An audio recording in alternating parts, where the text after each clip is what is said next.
Hello everyone, welcome to GATE Academy. तो integral calculus आप देख ही रहे हो, कैलकुलस इतने दिन से पढ़ ही रहे हो आप में से। इंटीग्रल कैलकुलस में ना एक माय ब्लंडर मिस्टेक लिखा हुआ, तो एक जगह पे ना मिस्टेक हो गई और मेरे को लगता है किसी को ध्यान भी नहीं रहा, एक जगह ब्लंडर मिस्टेक है। अच्छा, मैं तो अभी इस प्रोसेस में पूरा स्टडी वाले पार्ट में था ना, रीड करना है, पढ़ना है, थोड़ा समझना है, देखना है और कैसे डिलीवर करना है, इसी सब में था। तो इसके पहले वाले जो एक दो लेक्चर जो हुए थे उसमें देखना आपके पास ना एक क्वेश्चन था, ये वाला जो 2017 आईआईटी रुड़की में क्वेश्चन आया था। ये क्वेश्चन बहुत ही अच्छा था, it's a very good question, very good question. Concept के पॉइंट ऑफ व्यू से अभी नहीं बोल रहा हूँ, बट इसका कैलकुलेशन बहुत अच्छा था। हो सकता है ये क्वेश्चन आपको कम जगह दिखे, मतलब किसी के कॉपी में, किसी के नोट्स में कम दिखे। अच्छा क्वेश्चन है, तो कई बार कैलकुलेशन ऐसे वाले क्वेश्चन में लोग नहीं करते, तो हो सकता है ये मिसिंग हो किसी के नोट्स में, बट अपन तो सॉल्व कर चुके थे। अब मैं क्या किया था, मैं बोला यार देखो दोनों फिक्स वैल्यू है, एक्स की वैल्यू है, वाई की वैल्यू, आपको नहीं पता यहाँ पे क्या है, दोनों 0 to 1 है, इसलिए डरने की जरूरत नहीं, एक्स 0 to 1, वाई 0 to 1। मैं बोल रहा हूँ कि देखो आपके ऐसा दिया था कि एक फंक्शन दिया था, डी वाई डी एक्स दिया था, और ये दोनों आपके पास जो वैल्यूज है आपके पास फिक्स वैल्यूज है। तो मैं आपको कंसेप्ट बोल रहा था कि जब दोनों वैल्यू फिक्स वैल्यू है तो फिर फंक्शंस की वैल्यू कुछ भी हो, इसका रिजल्ट जो होगा वो सेम होगा, ये मैं बोला था। ज़्यादा कोई अपोज भी नहीं किया, कोई किसी कमेंट सेक्शन में देखा भी नहीं, बट ऐसा है नहीं। अगर ये दोनों वैल्यू अगर आपके पास फिक्स हो, मतलब डिपेंडेंट ना हो, वाई फंक्शन ऑफ एक्स या एक्स फंक्शन ऑफ वाई, दोनों ही आपके पास कांस्टेंट वैल्यू है, एक्स की वैल्यू 0 to 1, वाई की वैल्यू 0 to 1, और ये फंक्शन जो दिख रहा है आपके पास, ये जो फंक्शन दिख रहा है आपके पास, ये फंक्शन की जो वैल्यू थी आपके पास, ये x माइनस वाई था, इसमें dx और dy था, ये आपके पास dx और dy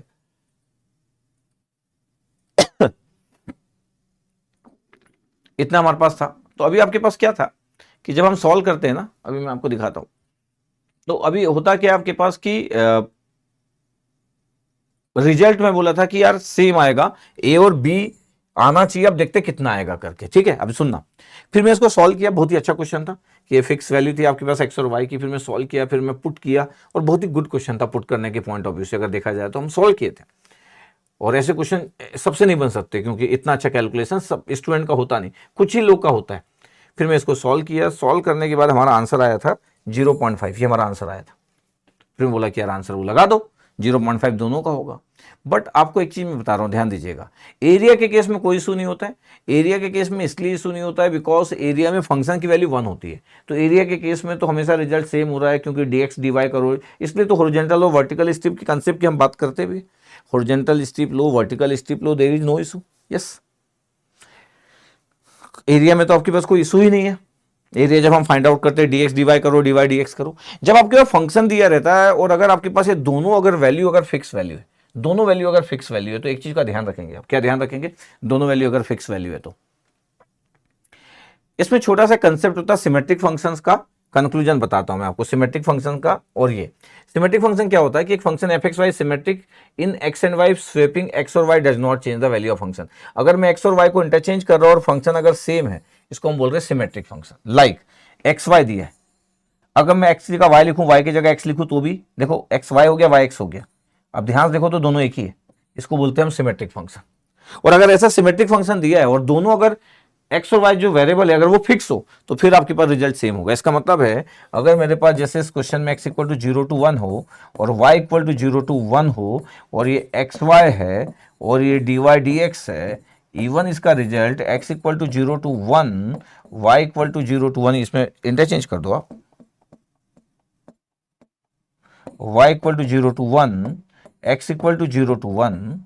और ये आपके पास एक्स वाई, ये d x y d x d y, पहले x में सॉल्व करेंगे फिर y में सॉल्व करेंगे। यहाँ पे किस में सॉल्व कर रहे हैं, पहले y में और देन x में, इसका रिजल्ट सेम ही आएगा, क्योंकि जो वेरिएबल है आपके पास वो फिक्स है, x 0 to 1 और y की value 0 to 1। But function symmetric function है, फंक्शन जो एक्स वाई वो सिमेट्रिक फंक्शन है, x और y को इंटरचेंज करो कुछ भी प्रॉब्लम नहीं है जी। जैसे मैं एग्जांपल लिखा कि एंटीसिमेट्रिक फंक्शन कैसे होते हैं, एंटीसिमेट्रिक फंक्शन वो होते हैं कि एक्स वाई को इंटरचेंज करो तो अपोजिट आता है। जैसे एक्स माइनस वाई, इसको अगर मैं स्वेपिंग करूं तो क्या होगा, वाई माइनस एक्स आएगा। ध्यान देखा जाए तो ये minus of x minus y, that means this one.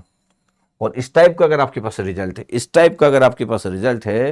तो I1 की वैल्यू माइनस ऑफ I2 होगा, इक्वल एंड अपोजिट आंसर आएगा दिस वन। ये इसका मतलब क्या हुआ, इसका मतलब हुआ सपोज करो आपके पास फंक्शन है एक्स माइनस वाई, ये अगर मैं इसको बोल रहा हूँ वाई एक्स लिखो तो वाई माइनस एक्स है। ध्यान से देखो ये एंटीसिमेट्रिक फंक्शन है, और अगर एंटीसिमेट्रिक फंक्शन है इसका मतलब है कि अगर आप x की वैल्यू 0 to 1 और y की वैल्यू 0 to 1 और फंक्शंस की वैल्यू आपके पास ये थी f x y x minus y, ये फंक्शन आपके पास x माइनस वाई था। और ये जो फंक्शन है, अच्छा नीचे में कोई प्रॉब्लम नहीं x और y को इंटरचेंज करने में, एंटी सिमेट्रिक फंक्शन था। तो अगर मैं बोल रहा हूँ कि पहले dy और फिर बाद में dx कर रहा हूँ, ये दिस वन, ये, और इसका आंसर अगर मेरे पास 0.5 आया था, सॉल्व किए थे हम लोग, इसका आंसर मेरे पास अगर 0.5 आया था, इसका मतलब क्या है, इसका मतलब है कि अगर मैं y की वैल्यू 0 से 1 कर दूं और x की वैल्यू 0 से 1 है आपके पास है, और ये फंक्शन आपके पास यही है x minus y x plus y का क्यूब, ये, और अगर मैं dx और dy कर दूं तो पता है इसका आंसर कितना आएगा, इसका आंसर आएगा -0.5, क्योंकि एंटी सिमेट्रिक फंक्शन है। फंक्शन आपको दिख रहा है आपके पास, ध्यान से, y और x को इंटरचेंज करने के बाद रिजल्ट विल बी सेम, तो इंटीग्रेशन का रिजल्ट भी सेम होगा। इसका मतलब इस क्वेश्चन का जो आंसर था, अच्छा एक तरीके से हमने सॉल्व किया तो 0.5 आ गया था आपके पास। अगर मैं बोलूं कि एक तरीके से अगर हम सॉल्व कर रहे हैं, आपके पास 0.5 अगर आंसर आ रहा है तो एक आंसर जो होगा -0.5 आएगा, दैट्स वन। इसका मतलब एक आंसर आपके पास 0.5 था और आपके पास एक आंसर जो था वो पॉइंट आपके पास 0.5 था और एक का आंसर -0.5। ये एक हम सॉल्व किए थे, एक हम सॉल्व किए थे, तो dy dx वाला सॉल्व किए थे आपके पास, ये चेक कर लेंगे अपन क्या सॉल्व किए थे, dy और dx वाला सॉल्व किए थे, dy dx वाला सॉल्व किए थे। इसका मतलब है dy dx वाले का आंसर अगर आपके पास 0.5 है, dy dx वाले का आंसर अगर आपके पास 0.5 है, dy dx का 0.5 है, तो dx dy का आंसर -0.5 होगा। ये था, मैं पढ़ाते समय मैं क्या बोला, इन दोनों का आंसर सेम होगा, क्योंकि मैं उतना अच्छा सॉल्व एक ही को किया और फिर मेरे माइंड में वो चल रहा था कि यार फंक्शन तो सेम है और ये वेरिएबल जो है ये तो फिक्स है, x की वैल्यू 0 से 1 y की वैल्यू 0 से 1, तो आंसर विल बी सेम। फिर बाद में देखा कि यार ऐसा तो नहीं दिख रहा है, फंक्शन तो सिमेट्रिक नहीं है, एंटी सिमेट्रिक फंक्शन, इसको बोलते हैं एंटी सिमेट्रिक फंक्शन। ये जो फंक्शन है आपके पास इसको बोलते हैं एंटी सिमेट्रिक फंक्शन, जिसमें x और y को इंटरचेंज करने के बाद फंक्शन इक्वल एंड अपोजिट हो जाता है, दिस वन, ये एंटी सिमेट्रिक फंक्शन। तो कभी कभी हमसे भी मिस्टेक हो सकती है, ऐसा नहीं कि हमसे मिस्टेक नहीं हो सकती, ये तो एंटी सिमेट्रिक फंक्शन। तो एक का आंसर अगर 0.5 था तो दूसरे का आंसर -0.5 होगा भैया, ये ऐसा हो जाता है, तो हमसे भी मिस्टेक होती है, तो ये मेरा मिस्टेक था। मैं ट्राई तो करता हूं कि मिनिमम मिस्टेक हो। वैसे ही आपके पास जब मैट्रिक्स पढ़ा रहा था तो उसमें एक समेशन वाला था mn वाला, जिसको बाद में मैं वीडियो भी बनाया, बट आज भी लोग कमेंट करते हैं क्योंकि वो बाद में वीडियो बना है कि जो भी लीनियर अलजेब्रा में जो भी मिस्टेक थी या कुछ जगह पे लोगों को डाउट था, तो वो मैं एक वीडियो में कवर भी किया। उसमें लोग अभी भी वो बोलते रहते हैं mn वाला, वो बाद में मैं ठीक कर दिया हूँ, लेकिन वो उस वीडियो तो स्टार्टिंग में वो मेरे अंदाज से लेक्चर 2 या 3 में होगा, लेक्चर 1-2 में होगा किसी में, तो कुछ कुछ मिस्टेक की पॉसिबिलिटी रहती है। तो ऐसे टीचर भी मैं मिस्टेक कर सकता हूँ, ऐसे टीचर भी मैं मिस्टेक करता हूँ, तो हर बार इंप्रूवमेंट करने के चांसेस बढ़ते जाते हैं कि आप इंप्रूवमेंट करो। वैसे तो मैं ट्राई करते रहता हूँ कि यार मिनिमम मिस्टेक हो, एक बार में ही बेस्ट शॉट दिया जाए, बट इतने सालों बाद मैथ्स पढ़ा रहा हूँ और बहुत सारी चीज़ों से इतना डिस्टेंस रहा है लाइफ में मैथ्स में इतने सालों से, अब जाके मैं थोड़ा पिक किया हूँ, तो कुछ कुछ जगह पे मिस्टेक होता है, तो आप थोड़ा चला लिया करो मेरे केस में। ऐसा नहीं है कि मैं कुछ वो पर्सन हूं जिससे मिस्टेक हो ही नहीं सकता है। हाँ, अगर मैं 2-3 साल से भी मैथ्स पढ़ाता, 1-2 साल से भी मैथ्स पढ़ाता, तो इसके चांसेस और कम होते जाते हैं। जैसे मेरे नेटवर्क और कंट्रोल में मिस्टेक के चांसेस लगभग 0.1%, 0.01% के चांसेस, ऐसा नहीं कि उसमें मिस्टेक ही नहीं करूंगा, लेकिन वहां पे बड़े कम चांसेस है, क्योंकि इतने साल से कंटिन्यूसली पढ़ा रहा हूं। एनालॉग सर्किट में कम चांसेस है, पावर इलेक्ट्रॉनिक्स में कम चांसेस है, लेकिन मैथ्स पढ़ा रहा हूं आपके पास, तो इसमें 0.1% चांसेस बन जाते हैं कि यार कुछ कैलकुलेशन मिस्टेक हो गया, या कुछ एक आधी जगह पे। ये तो कैलकुलेशन मिस्टेक नहीं था, ये तो कंसेप्चुअल मिस्टेक था कि I1 और I2 की वैल्यू को मैं बोला सेम है करके। तो it's very very good question. तो मैं ध्यान नहीं दिया कि एंटी सिमेट्रिक और सिमेट्रिक फंक्शन वाला पार्ट, अगर ये फंक्शन अगर आपके पास, अगर यहाँ पे अगर आपके पास जो लिखा था फंक्शन, अगर मैं क्वेश्चन की बात करूं कि एग्जाम में जैसा क्वेश्चन था, अगर ये क्वेश्चन ऐसा होता, कैसा होता क्वेश्चन, कि अगर ये क्वेश्चन आपके पास दोनों आंसर सेम आ सकते थे, अगर ये x माइनस वाई था, अगर यहाँ पे y माइनस एक्स लिखा होता तो भी आंसर 0.5 आता, या फिर x माइनस वाई की जगह xy होता, मतलब अगर मैं बोल दूं इसकी जगह अगर xy होता, xy upon x plus y का क्यूब ये होता, और फिर यहां पे भी यही होता है xy, ये सिमेट्रिक फंक्शन है। पता है क्यों? x और y को इंटरचेंज करने के बाद आंसर विल बी सेम, इसका आंसर दोनों सेम होते, फिर इन दोनों का आंसर फिर सेम होता, फिर ये अलग नहीं होता।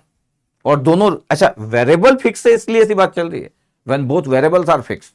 अच्छा दोनों x और y की जो वैल्यू होती है आपके पास, x और y जो आपके पास है, वो दोनों अगर फंक्शन बन जाए आपके पास, दोनों ही वेरिएबल बन जाए, x और y बोथ आर वेरिएबल बन जाए, तब उसका आंसर फिर फाइनाइट नहीं आएगा, फिर फंक्शन के फॉर्म में आएगा, इसलिए वो क्वेश्चन बनता नहीं है, क्योंकि फंक्शन के फॉर्म में आएगा। नॉर्मली आपके पास एक वेरिएबल जो होता है वो फिक्स होता है और एक वेरिएबल वेरी करता रहता है, दूसरा वेरिएबल जो होता है वेरी करते रहता है। ऐसे क्वेश्चन होते हैं, चाहे एरिया की बात करें चाहे वॉल्यूम की बात करें, ऐसे ही होता है। यहाँ पे दोनों जो वेरिएबल थे एक्स और वाई दोनों ही फिक्स थे, इसलिए ये बातें हुई सिमेट्रिक और एंटी सिमेट्रिक फंक्शंस की, तो थोड़ा सा ध्यान रखें, ठीक है। तो ये मेरे साइड से मिस्टेक था, तो ब्लंडर मिस्टेक इसलिए मैं बोला कि ऐसा हो सकता है, ऐसा मिस्टेक हो गया, ठीक है। और ये मेरे को लगता है कि ये जब मैं आउट ऑफ स्टेशन था उसके पहले जो वीडियो बनाया था उसी में पहला क्वेश्चन था, आई थिंक ये पहला क्वेश्चन था आउट ऑफ स्टेशन जब मैं जा रहा था उस समय, ठीक है। It's okay. आप अपना ध्यान रखिए, अच्छे से पढ़ते रहिए, अच्छे से ध्यान से सुनते रहिए, एक एक चीज़ को अच्छी प्रैक्टिस करिए, अच्छा थॉट प्रोसेस लाइए, और गेट 2025 तो बस आने वाला है, तो अपना बेस्ट शॉट देने का प्लान कीजिए कि बेस्ट शॉट देना है करके, ठीक है। चलो okay, thank you very much.